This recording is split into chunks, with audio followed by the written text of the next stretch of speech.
بسم اللہ الرحمن الرحیم۔ بات اس پر ہو رہی تھی مالک یوم الدین۔ گویا اس آیت کے ذریعے قرآن یہ ذہن نشین کرانا چاہتا ہے کہ ایک دن ایسا بھی آنے والا ہے کہ جس دن انسان کی جتنی کارگزاریاں ہیں اور انسان کی جتنی کار فرمائیاں ہیں اس دنیا میں، ان ساری چیزوں کے بارے میں اس سے پوچھا جائے گا۔ کہ قرآن نے مختلف انداز سے مختلف صورتوں میں مختلف آیات کے ذریعے اس مفہوم کو واضح کرنے کی اور بتانے کی کوشش کی ہے۔ تو گویا بندہ یہ کہنا چاہتا ہے چونکہ وہ مالک یوم الدین جو ہے اس کا وہ اصل مالک ہوگا، سمجھا آپ نے، اور وہ اس دن کسی کی چل نہیں پائے گی۔ اور یہاں بات ایک اور بھی بتا دینا چاہتا ہوں کہ عام طور سے اللہ کے رسول صلی اللہ علیہ وسلم کے بارے میں جو یہ تصور ہے اور انہیں شفیع المذنبین کہا جاتا ہے، تو اس کا بالکل یہ مفہوم نہیں ہے کہ کوئی گنہگار شخص ہوگا، کوئی قاتل ہوگا، کوئی مفسد ہوگا تو آپ جس کی چاہیں گے شفاعت کر دیں گے اور وہ کیا نام ہے جنت میں چلا جائے گا۔ قرآن کے تصور کے برعکس ہے۔ سب سے پہلی بات یہ ہے کہ آپ اسی وقت اپنی زبان کو کھولیں گے، اسی وقت کسی کی آپ شفاعت کریں گے جب اللہ کی طرف سے حکم ہوگا۔ لیکن شفاعت کا بالکل یہ مفہوم نہیں ہے کہ ہر ایرا غیرہ، ہر قاتل، ہر سفاک، ہر لوگ، وہ شخص جو لوگوں کو تہہ کرتا ہے، اس میں اس کو آپ جنت میں لے کے چلے جائیں گے اللہ کے رسول صلی اللہ علیہ وسلم۔ تو یہ تصور قرآن کے تصور کے برعکس ہے، سمجھا آپ نے۔ تو بہرحال بات آگے اب اس کے ہے ایاک نعبد و ایاک نستعین۔ اب بندہ یہ کہنا چاہتا ہے کہ جو ذات رب العالمین ہو، جو ذات الرحمن ہو، جو ذات بابرکت الرحیم ہو، اور جو مالک یوم الدین ہو، یعنی یہ صفتیں اس بات کا تقاضا کرتی ہیں کہ تم آستانہ ربانی کو چھوڑ کر کسی اور آستانے پر مت جاؤ۔ قرآن یہ کہنا چاہتا ہے، اور علامہ اقبال نے اس آستانے کی بات اس طریقے سے کہی ہے کہ وہ ایک سجدہ جسے تو گراں سمجھتا ہے، ہزار سجدوں سے دیتا ہے آدمی کو نجات۔ یعنی علامہ اقبال یہ کہنا چاہتے ہیں کہ در در کی ٹھوکریں کھانے سے بہتر یہ ہے کہ ایک در پہ جاؤ۔ در در کے رکوع و سجود کرنے سے مناسب اور انسب یہ ہے کہ تم ایک دربار کے ہو کر رہ جاؤ، اور وہ دربار ایسا ہے، وہ آستانہ ربانی ایسا ہے کہ جس نے بھی اس آستانے سے اپنے آپ کو جوڑ لیا تو پھر اس کو کسی اور آستانے کی حاجت اور ضرورت نہیں ہوگی۔ تو اسی لیے بندہ یہ کہنا چاہتا ہے کہ یہ ساری صفتیں جو پیچھے بیان ہوئی ہیں اس بات کا اعلان کرنا چاہتی ہیں، اس بات کا اشارہ کرنا چاہتی ہیں، اور یہ ہمیں بتانا چاہتی ہیں کہ تم اللہ کی عبادت کے علاوہ کسی اور کی عبادت مت کرو۔ تم اللہ کو معبود مانتے ہوئے کسی اور کو معبود مت مانو۔ اسی لیے جو ہماری صفت بیان کی گئی وہ اب بتایا گیا ہے۔ اب دراصل اس شخص کو کہتے ہیں کہ جس کے یہاں تذلل، جس کے یہاں انقیاد ہو، قرآن کی زبان میں جس کے یہاں انابت ہو، جس کے یہاں جس کے یہاں اللہ کے تک پہنچنے کا جذبہ ہو،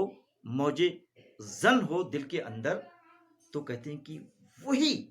وہی بات یہاں بھی کہی ہے کہ ان ساری چار جو صفتیں پیچھے بیان کی گئی ہے، اگر وہ پڑھ لے گا، ان صفات کے مفاہیم سے آگاہ ہو، باخبر ہو جائے گا، تو اللہ کے علاوہ کسی اور کی عبادت کرے، اللہ کے در کے علاوہ دست سوال کہیں اور دراز کرے، یہ ممکن نہیں ہے۔ جناب، یہ توحید کی سب سے اہم ترین بات ہے کہ آپ کے زمانے میں آپ کہتے ہیں فلاں سپر پاور ہے، المائٹی کا لفظ استعمال کرتے ہیں، اور انگریزی میں اللہ کے لیے المائٹی کا لفظ آتا ہے، یہ غلط ہے، میں کہنا چاہتا ہوں اللہ المائٹی نہیں ہے یار، جو قدیر میں بات ہے وہ المائٹی میں بات نہیں ہے، وہ المائٹی میں بات نہیں ہے۔ تو گویا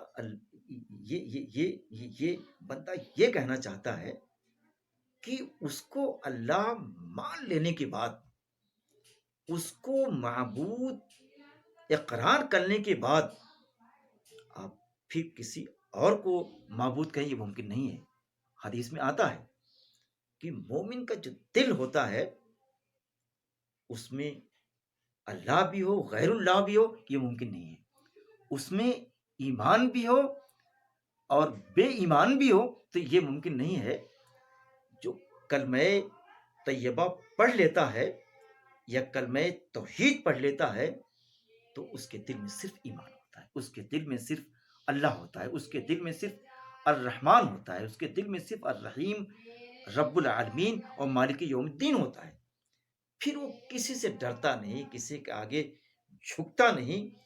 کسی کو اپنا خدا نہیں کہتا ہے۔ لیکن جہاں ایمان کمزور ہوتا ہے، جہاں اعتقاد کمزور ہوتا ہے، وہ پیسے کو بھی خدا کہتے ہیں، وہ پیسے کو بھی خدا کہتا ہے، وہ منصب کو بھی خدا کہتا ہے، وہ وزارت کو بھی خدا کہتا ہے۔ وزارت سے خدا سے کوئی تعلق نہیں ہے۔ قرآن یہ کہنا چاہتا ہے، اور کہتے ہیں وَإِيَّاكَ نَسْتَعِينُ۔ یہ جو پیچھے صفتیں گزری ہیں، ان صفتوں کو تسلیم کرنے کے بعد ہم کسی اور سے مدد چاہیں، یہ قرآن کے خلاف ہے، سورہ فاتحہ کے خلاف ہے، ان ساری اللہ کی صفتوں کے برعکس ہے۔ سمجھا آپ نے؟ تو بندہ یہ کہنا چاہتا ہے کہ اگر ہم کسی سے مانگیں گے، کسی سے سوال کریں گے، کسی سے اپنی حاجات کا ذکر کریں گے، تو ہم اللہ سے ہی صرف بیان کر سکتے ہیں، کیونکہ اللہ کے بارے میں آتا ہے کہ وہ غنی ہے اور مستغنی بھی ہے، اور مستغنی بھی ہے بھائی، سب سے بے نیاز ہے۔ تو یہ بتائیے کہ وہ انسان جو نیاز مند ہو، وہ انسان جو ضرورت مند ہو، وہ انسان جو جو جو پریشان کن ہو، وہ کسی کو کیا دے سکتا ہے؟ وہ کسی کی حاجت روائی کیا کر سکتا ہے؟ تو گویا بندہ یہ کہنا چاہتا ہے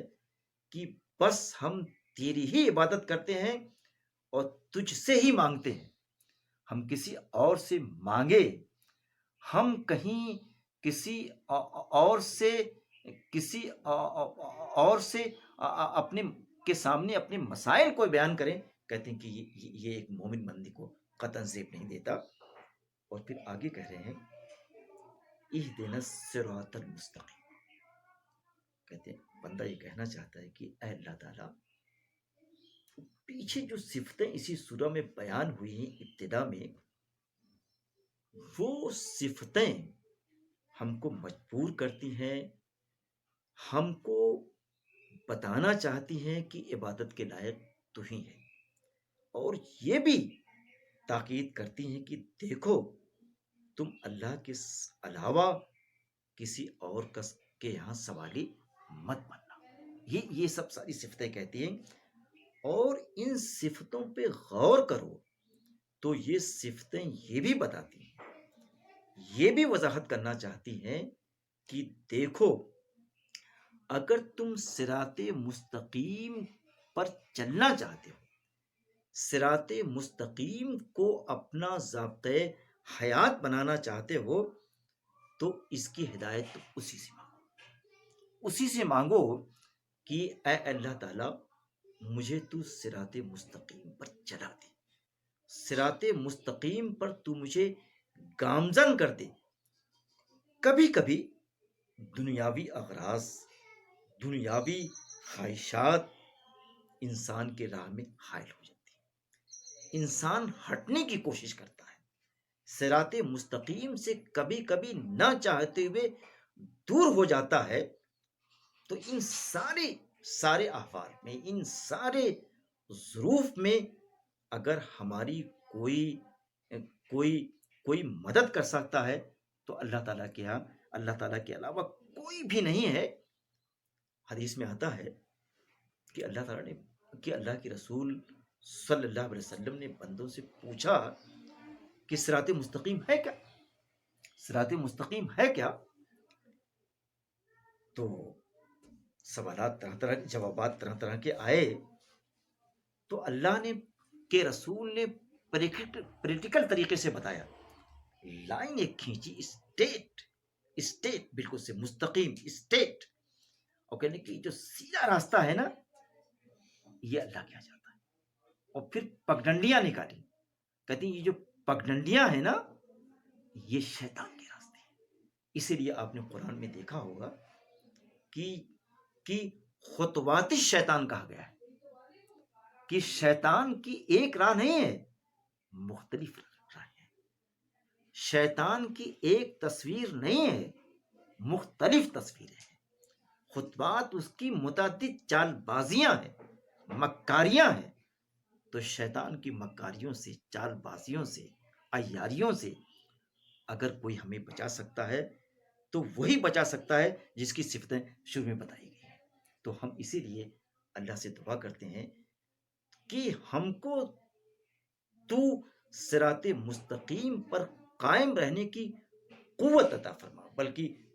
قرآن کی زبان میں استقامت عطا فرما۔ تو اگر ہمیں صراط مستقیم پر استقامت مل سکتی ہے تو بتوفیق الہی مل سکتی ہے۔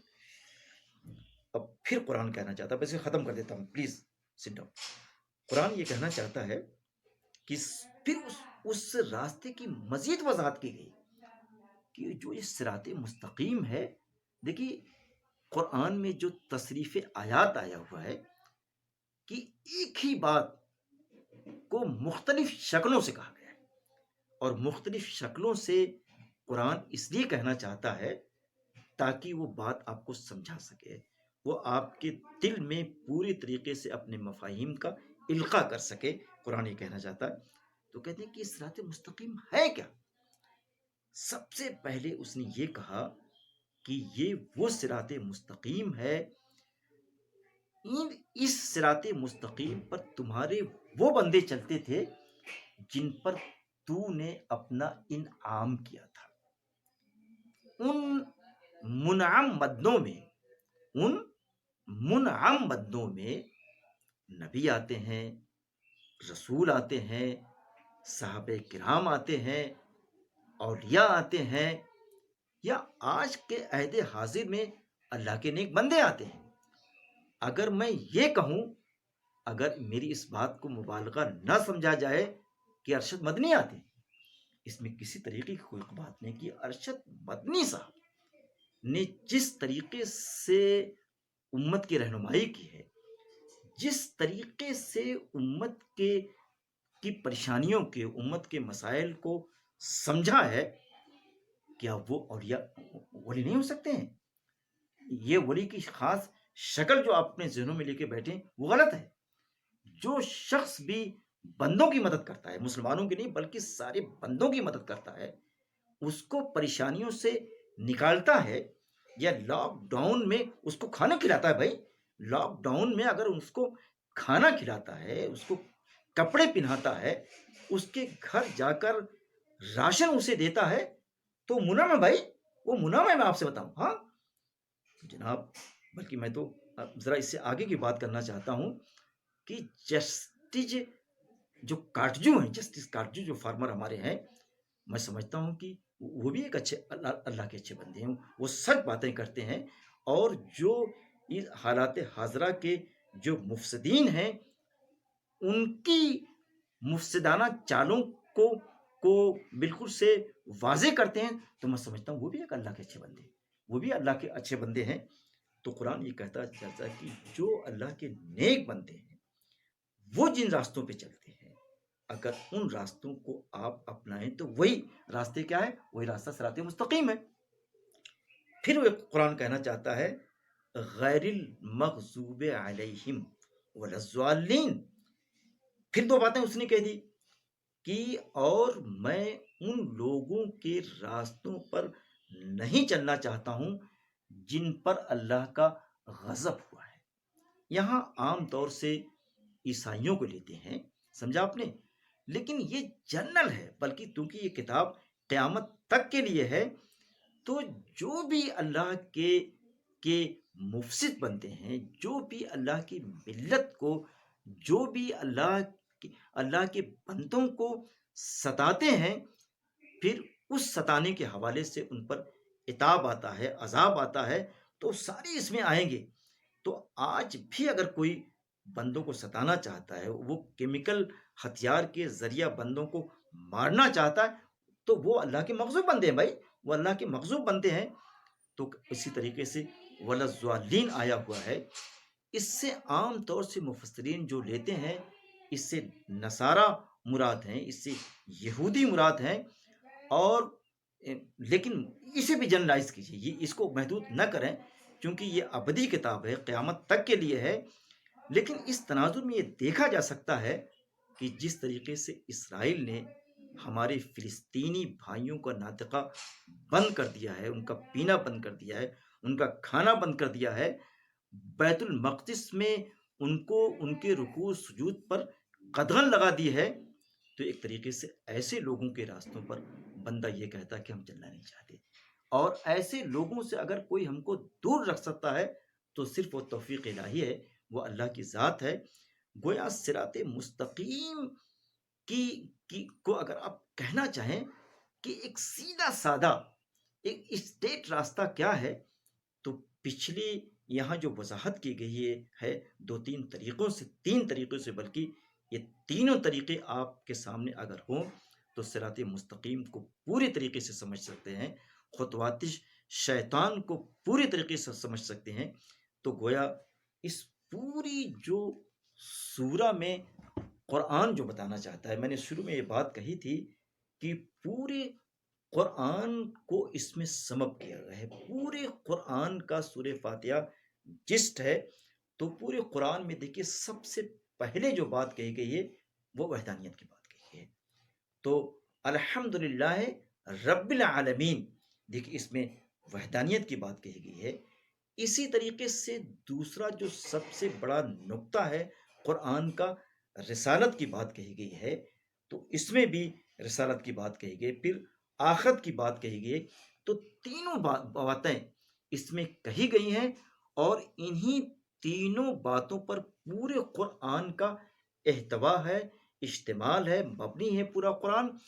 اور ان تینوں چیزوں کے حوالے سے مختلف قصے، مختلف واقعات، مختلف قوموں کو ذکر کیا گیا ہے، لیکن یہی تین اساسی نقطے ہیں، ان تینوں اساسی نکات پر اس میں بہت اچھے طریقے سے اختصار کے ساتھ بیان کیا گیا ہے۔ یہ چونکہ عربی زبان کو ایک طریقے سے ایجازی زبان کہا جاتا ہے کہ وہ بہت اوپن ہو کے بات نہیں کہتی، وہ اختصار کے ساتھ بات کرنا چاہتی ہے، یعنی چونکہ وہ عربک زبان بہت ہی سائنٹیفک زبان ہے، تو یہ جو سورہ ہے ایک طریقے سے بہت ہی سائنٹیفک سورہ ہے، اس نے اختصار میں، ایجاز میں یوں سمجھیے کہ پورے ضابطۂ حیات کو بیان کر دیا ہے۔ تو میں انہی کلمات کے ساتھ اپنی بات کو ختم کرنا چاہوں گا، اور میری اپیل ہے کہ ظاہر ہے کہ اس تھوڑی سی نشست میں اس سورہ کے بارے میں، اس سورہ کے مفاہیم و معانی کو پوری طریقے سے سمیٹا نہیں جا سکتا ہے۔ قرآن چونکہ حکمتوں کا خزانہ ہے، قرآن چونکہ حکمتوں کا خزانہ ہے، تو ان تمام خزانوں کی سورہ فاتحہ کیا ہے؟ کلید ہے، ایک کلید ہے جس کو آپ کہتے ہیں کہ ماسٹر کی ہے. تو سورہ فاتحہ جو ہے ماسٹر کی ہے. تو میں اپنے سارے سامعین سے، اپنے سارے اللہ کے بندوں سے میری یہ التماس ہے، میری یہ درخواست ہے کہ اس سورہ کو بڑے تدبر کے ساتھ، بڑے توقف کے ساتھ، بڑی سنجیدگی اور بڑی متانت کے ساتھ پڑھا جائے. اور اگر پڑھ کر اس کے مفاہیم کو آپ سمجھ جائیں گے تو میں یہ سمجھتا ہوں کہ قرآن کو سمجھنا بہت آسان ہو جائے گا. آپ کا بہت بہت شکریہ.